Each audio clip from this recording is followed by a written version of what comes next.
Prop firms don't want you to make as much money as you possibly can. But as traders, we all want to make as much money as we possibly can.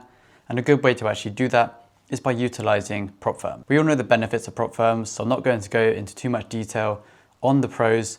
We're going to mainly focus on the cons and how they do secret tactics to actually stop you making as much money as you might be making if they didn't do these secret tactics. I'm not going to mention any firms in this video. I personally have never had any bad experiences with rejected payouts or anything like this with any firms in the past, but I have obviously seen a lot of cases where people have had bad experiences, and I know some secret tactics that they use to make it so that it seems like you're getting a seamless process, but they're actually stopping you making money when you would be making it otherwise. So we're going to start with the first one, which is requiring minimum trading days, but not allowing 0.01 lot sizes. This is a very, very simple trick, and you guys can probably work out why this is actually losing traders money.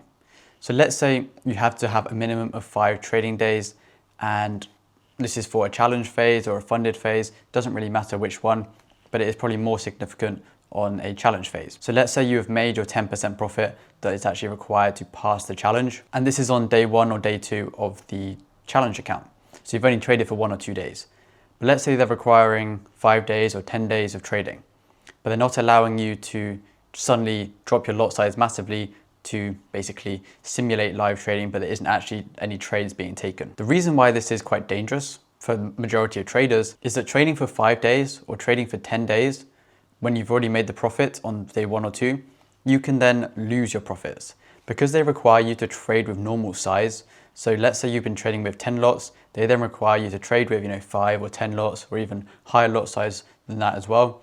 It is very easy to lose the profits which you've actually made to pass the challenge, or even on the funded account, made the profit that you're waiting to withdraw. I've been trading prop firms since 2021, and I've always known back then I would make profit on day 1, on day 2, and I would just wait the 14 days or the 30 days for the payout.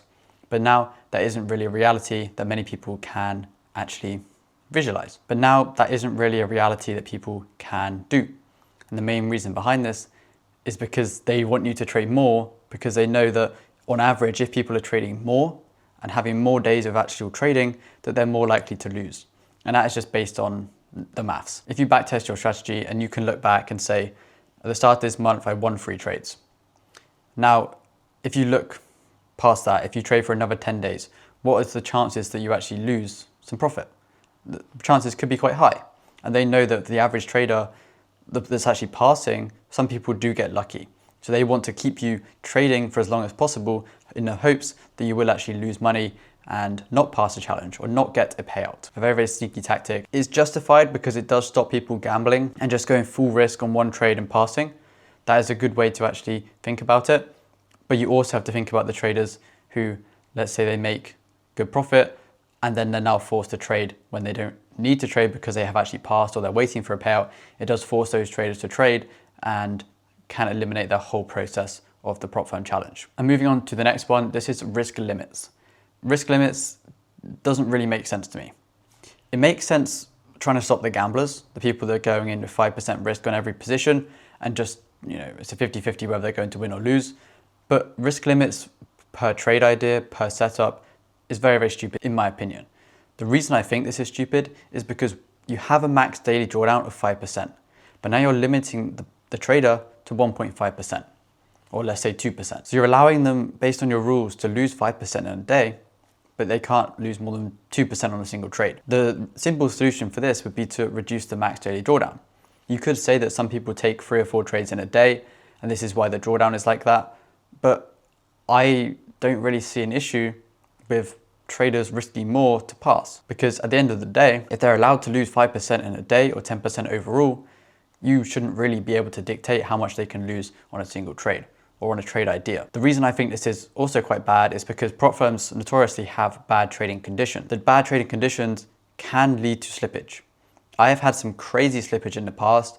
Thankfully, when there were no risk limits in place on the challenges and the funded accounts I was actually trading, but I remember I was risking 2% and losing 3.5% from the slippage. And the slippage on prop firm accounts isn't like normal slippage where you get a few pips. No, price will close you where price hasn't even been. And this is something I have experienced in the past too. So the spread will widen massively, and then all of a sudden you're out of the trade. You look on your other accounts, still in the trade. And this is why trade copying is quite difficult with prop firms, because they all have different conditions and they're probably manufactured conditions. But again, nothing really we can do about that. But having that risk limit, let's say you're risking 1% with a 10 pip stop loss and you get slipped 5 pips, you can then lose your account because of the risk limit and the slippage in place, and it can lead to a blown account, which again is quite annoying when you're allowed to risk or lose 5% in a day. You kind of see where I'm going with that one. The next one is many firms now are requiring you to do an interview to actually get your payout. So this could be an interview showing your trading strategy, breaking down the trades you took, showing your identity, all these different things. But this obviously by itself is not really a bad thing, because it's justifiable on their behalf. They probably want to see if the people that are actually trading the accounts can actually explain their trades. Are they actually real people? This is kind of a good thing to actually do. But the way that I think it's bad is because you've already checked their KYC. You can look at their trades, you can look at their challenge account trades, their funded account trades. It's quite clear to see if there's anything untoward going on. And if there is, you can then contact them and speak about this. But for the average trader just going for their payout, where their trading is completely normal, their stats look completely normal for a day-to-day trading strategy, I just don't really think that is the case, where you need to interview them. The one bad thing about this, you have your payout date.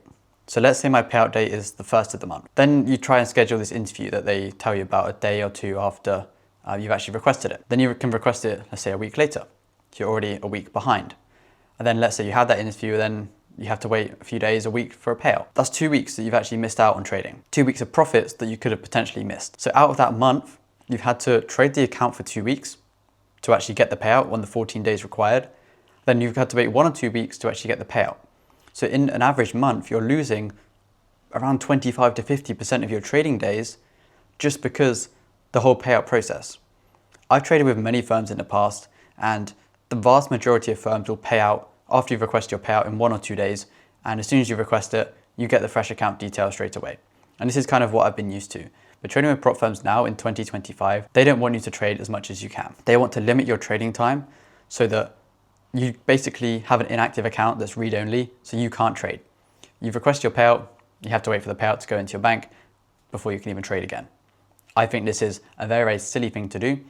And I've missed out on many, many good setups that I could have potentially taken and made more profit just waiting for payouts. And it does get quite annoying, because if you're on a really, really good winning streak, you're getting payouts, and all of a sudden you have to wait 2 weeks, you're missing out on 2 weeks of profits.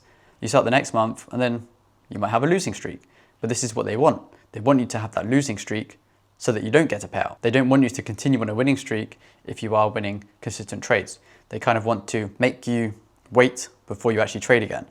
And for the average trader who is, let's say, trying to trade prop firms, trying to make trading their main income, or become a full-time trader, this can be quite difficult. If you've made your profit, assuming that, in a week's time I'm going to have a fresh account to trade and make more profit, if you're having to wait a couple of weeks, again, this can halt your progress and you can be forced to wait to actually trade and make your profits. And another way is by using the prop firm leaderboards.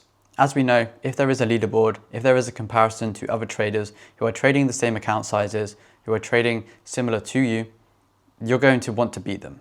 And that is just how it is in life. People are competitive, traders are competitive, you're going to want to beat the other trader. And by showing a leaderboard of traders based on all account sizes, based on overall gain or overall profits accumulated, traders are going to trade differently. I've been on number 1 on the leaderboards, number 2, number 4, number 7, various different times. I've been up and down on the leaderboards for various different prop firms. And I can tell you, I'm quite a competitive person. Being number 2 on the leaderboards is quite annoying, because there's someone out there that is actually beating you right now and making more money than you on the same account in the same time period. And you just naturally want to beat that person. And by beating that person, or by attempting to beat that person, I've seen it many, many times in the past where that trader will end up losing their profits just in the pursuit of being first place on the leaderboards. So they're not happy with their 20K profits.